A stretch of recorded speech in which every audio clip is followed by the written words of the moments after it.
Labour embracing the Green New Deal just confirms everything that, unfortunately, the existential crisis that is climate change is just a political thing right now. Whereas, you know, no matter what you actually believe or what, I don't care what you believe, to be honest. Whatever you believe, the world's being polluted. It is being polluted, right? So it is a serious matter, and something needs to be done about it. The whole problem that I've had from day one with this movement that suddenly just gotten rampant is that it's just pushing political ideology continuously. Green New Deal is the same. It's a social justice bill. It's not really got much to do with the environment. It's just they just use different tools to push their agenda, whether it's race, sexuality, feminism, like whatever it is, they just latch onto it and go, no, socialism will solve all your problems. That's what's continuously happening.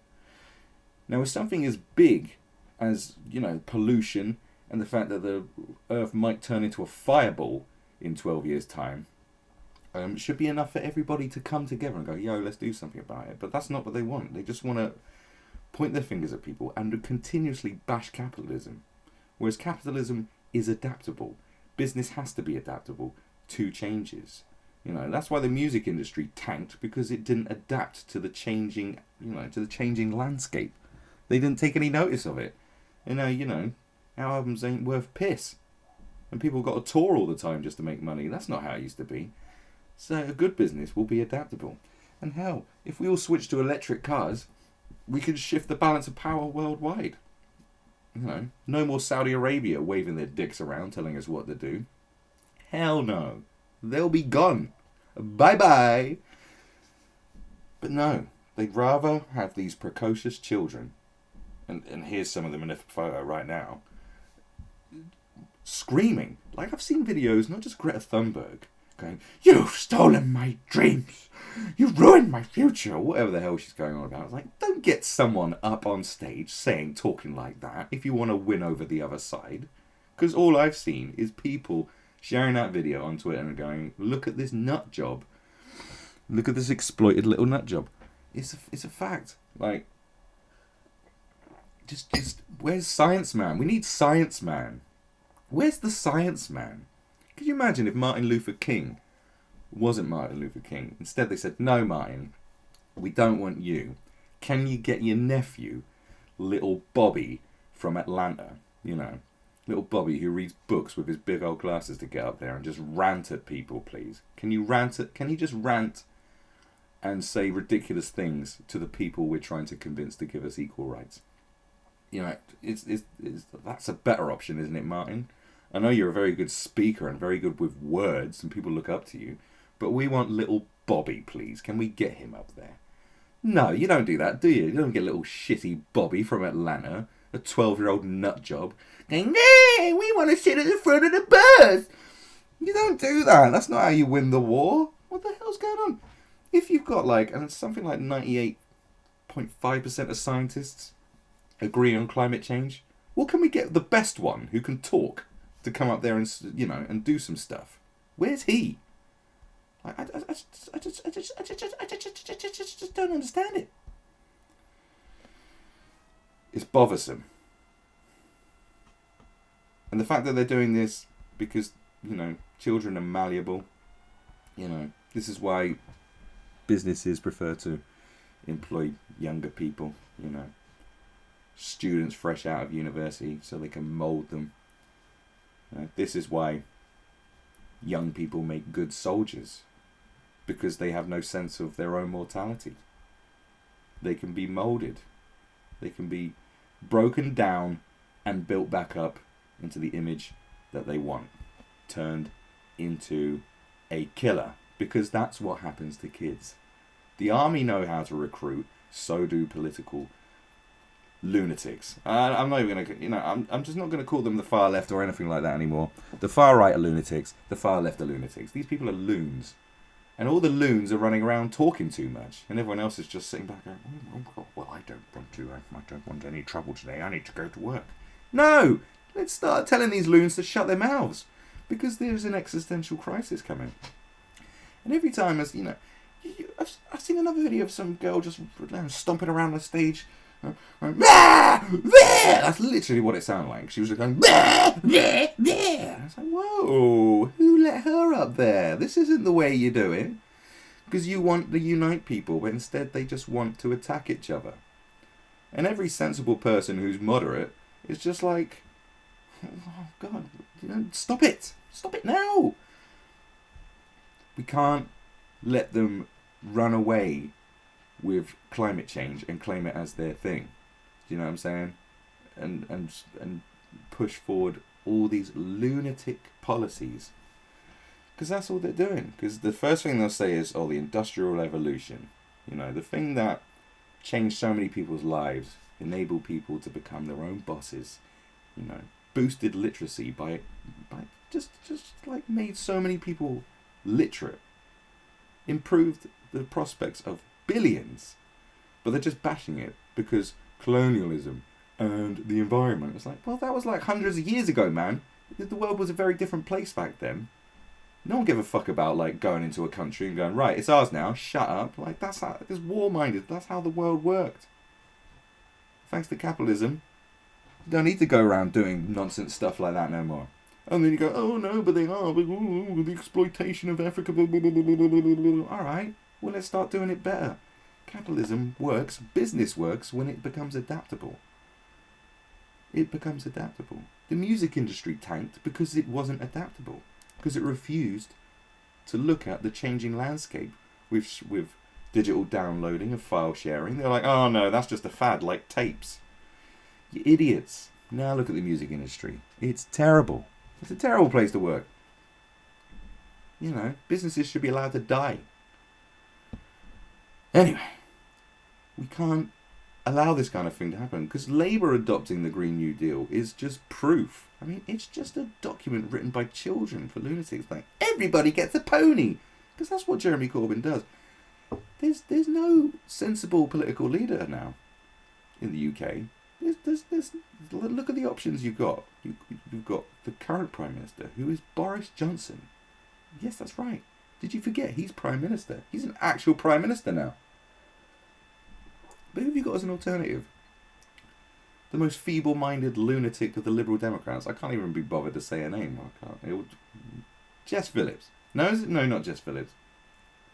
Isn't she that other lunatic? Oh, who cares who she is? She's a loon. And of course Jeremy Corbyn, who is just a deluded lunatic. So we'll just stick with the current lunatic, thank you. Now look at these precocious children. Do we even want to read through this article? Because, you know, I mean, look at this smiley face twat here. Like, political highlight of the week, actually. It wasn't the Supreme Court ruling. Labour's embrace of the Green New Deal is truly momentous, if it was overshadowed by Boris Johnson's antics. The most significant political moment of the last decade happened on Tuesday afternoon. Now, most people would say it's Brexit is one of the most significant political moments that's happened over the last decade, in the last 30 years or something. But no, it was Tuesday afternoon. Not on the Supreme Court, oh no, but on a packed floor of the Brighton Centre during a Labour Party conference. Now, it should say during the Labour Party conference, but no adults have jobs like this anymore. People who are good at their jobs aren't employed anymore. So don't worry about grammatical errors, because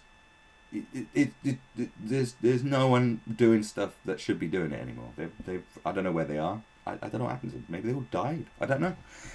Delegates overwhelmingly voted in favour of 2 motions backing a Green New Deal, a programme that will decarbonise the UK through a radical policy package to increase social and economic justice. Because that's right. Because environmental issues only affect the most poor. It doesn't affect all of us. It's just the poorest people that get affected. That's right. That's science. One of the motions included a target for the UK to achieve net zero emissions by 2030, which is, you know, the new doomsday. Forget the year 2000 and Nostradamus. Forget 2012 and the Mayans. AOC and 2030. She is the oracle that predicted the end of the world, not no one else. and one did not instead, calling for the UK to act as a world leader on climate change and establish a national climate service, which would be led by, I'm assuming, someone from the Labour Party, which is just full of loons. So we're going to have a lunatic telling the world what to do. A lunatic's going to go to China and go, no, you do stop doing what you're doing, right? It'll be a child, won't it? It'll be one of these kids. It'll be a child. They'll send in a 9-year-old.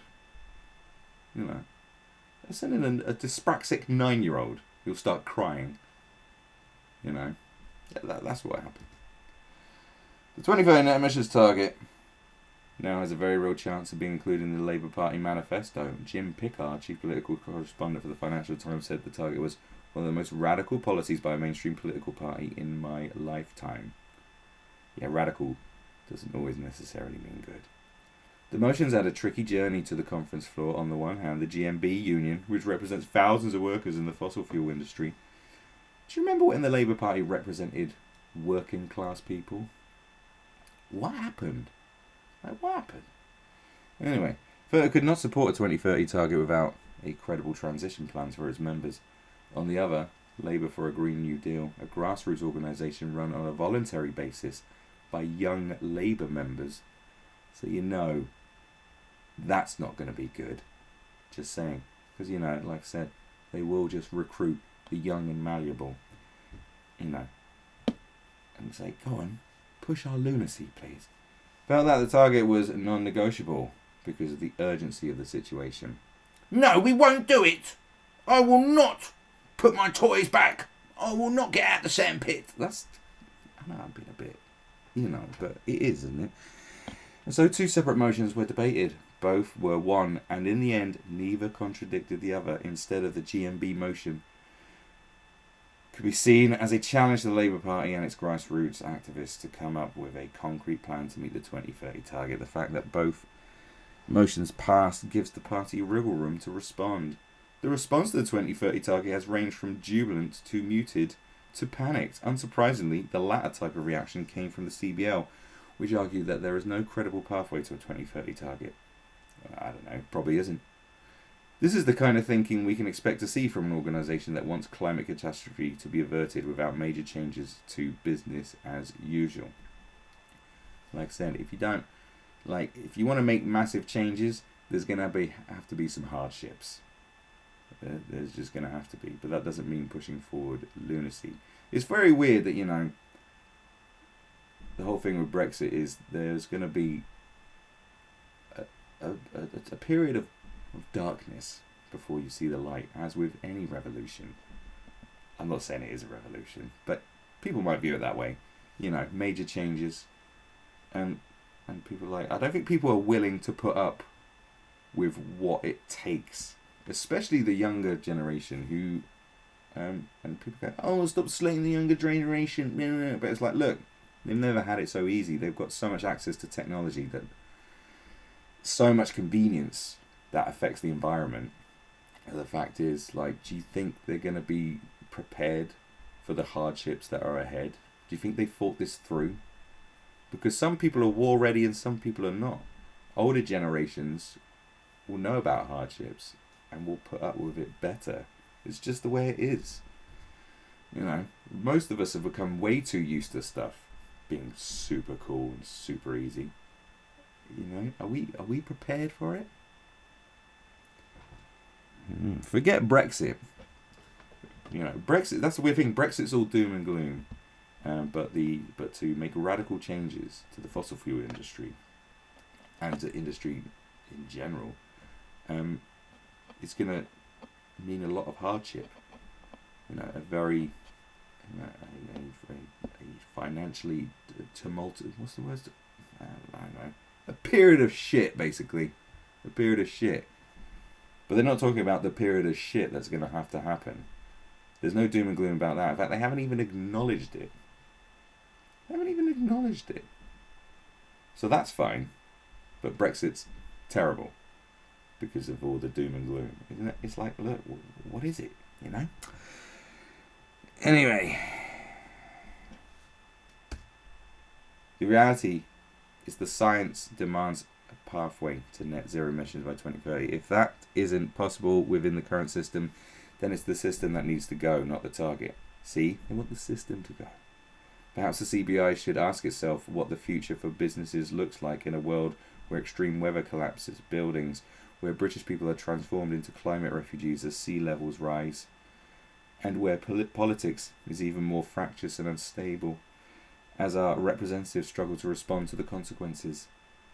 Yeah, well, they said in the 80s that by the year 2000 London was going to be underwater. It didn't happen. This is why I always get skeptical about stuff, about the dates they say where it's going to happen, because we've had this before. The CBI has factored all these features of global heating into its assessment and has concluded that it doesn't care. I leave to the reader to judge the legitimacy of its intervention in the debate. Okay, you can leave it to me if you want. Look, Labour for a Green New Deal secured the support of nearly all major unions. In fact, Steve Turner, the Assistant General Secretary of the Unite the Union, took to the conference floor to enthusiastically back both motions and call for climate reparations for the global south. Climate reparations. His position, warmly received by assembled delegates, was more upbeat and radical than that of some environmental NGOs. Oh my God. GMB delegate Joseph Gayuba spoke passionately about the miners' strike, a scarring collective memory of the union movement and a reminder of what happens when governments bring industries to a close without a plan for those working within them. Well, yeah, and the miners, coal's not good for the environment, is it? It's a good thing, wasn't it? This should be taken as an incentive for activists and unions to work together to flesh out the specifics of the policy to ensure that workers and the unions that represent them are protected. But the thing that unites organised labour and young activists is a fundamental understanding that the system is broken. A Green New Deal is the opportunity for them to create something new. Now, it's to tear the system down and put in place lunacy. Okay? You want everyone to be given money for nothing. But where's the money going to come from if the industry's fucked? There's so many industries that you want to tear down. They'll get power. They'll be rolling up on billionaires' mansions and just robbing them. That's what's going to happen. Because it's radical. On an unseasonably warm Friday last week. Look, I'm in the UK at the moment. It wasn't unseasonably warm. It wasn't. Shut up. I watched thousands of school children descend on Westminster to demand action on climate emergency. Could we not, like I said, could we not have thousands of scientists instead? Maybe that would be a bit more... Oh, that's something. Distressed by news stories that seem to suggest a ruined world is inevitable. Yeah, look, we had the same thing when we were kids. Nothing's changed. And it was, we had Blue Peter telling us to, recycle and shit. And it was through the arcane bureaucratic process of the Labour Party that the building blocks of this new world have been voted through. By the end of the century, society...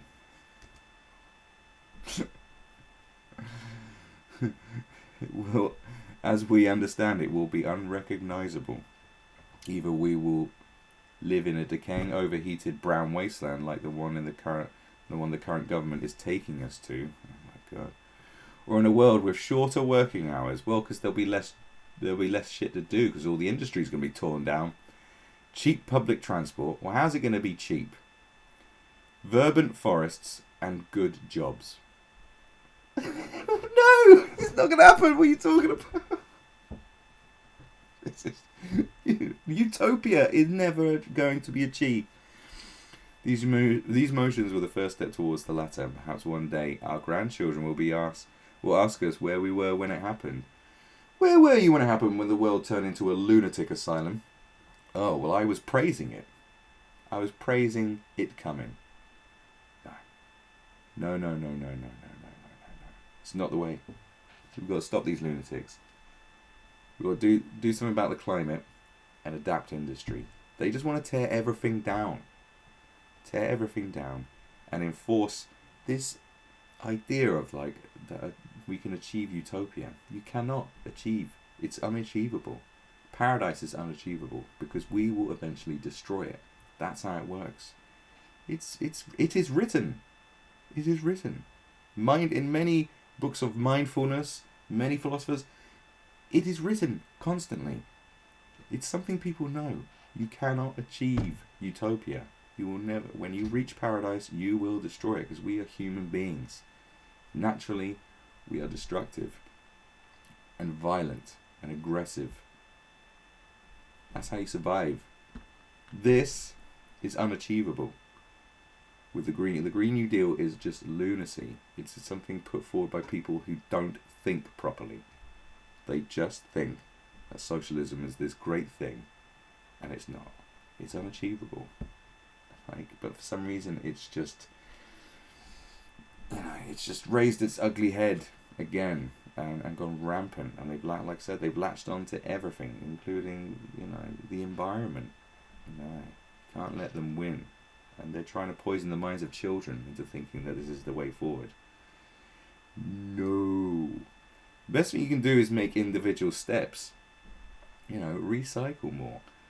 Use less electricity. These are things that people do. These are things that I do. My mother does it. She's in her 70s. She adapted. Everyone just do your bit. Just do your bit. Trade in your car for an electric car. Make a stand on your own. Don't be put into this collective NPC lunatic mindset, because the mob have only one brain. The mob, this is why gangs are whack. Because you get the gang mentality. Take any one gang member on their own, they're probably a really good person. But put them together in the gang, they become awful people.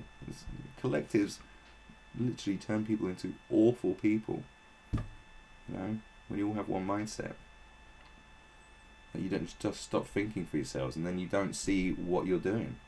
You don't see the real consequences of your actions. You don't see what effect you're actually having. Because it's all about the group thing. No. Not with something as big as this. Get these bloody children off stage and stop talking lunacy. Stop brainwashing kids. It's wrong.